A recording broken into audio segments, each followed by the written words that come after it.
Hey everybody, Brian Blessing here in Las Vegas, and we're talking NASCAR this week at Phoenix, and it is the FanShield 500.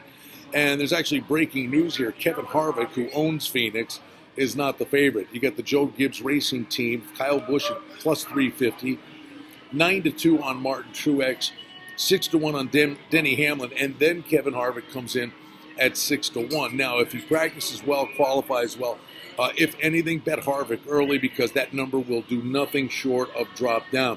You know, the real sneaky play might be Ryan Blaney. Talk about bad luck. He's on the board at 12-1. In the first three races, Blaney's car was good enough. He was in contention. He had pit woes the last race. In contention in Vegas, got caught up and collected in an accident late in the race. Again, I think this is Kevin Harvick's track, but Ryan Blaney's a guy at an overlaid price.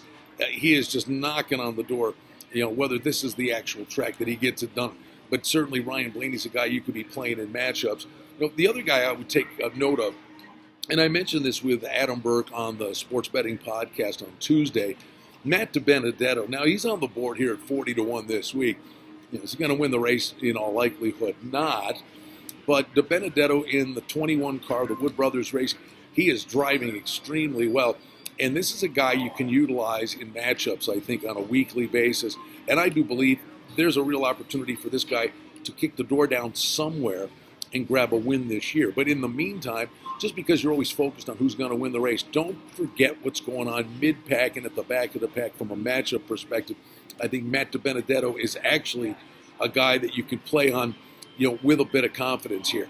Again, Kevin Harvick on the board at 6-1. It's an overlay. I think the number will come down. At that price, I think you got to look long and hard at a guy that just flat out seems to win almost every time he takes the track in Phoenix. It's going to be an interesting race this week. The NASCAR season, it's early on, but there are money-making opportunities this season on the NASCAR circuit. Don't forget Adam Burke's Sports Betting Podcast. Follow me on Twitter at Brian Blessing. Always a treat to be with you from Las Vegas here at bangthebook.com.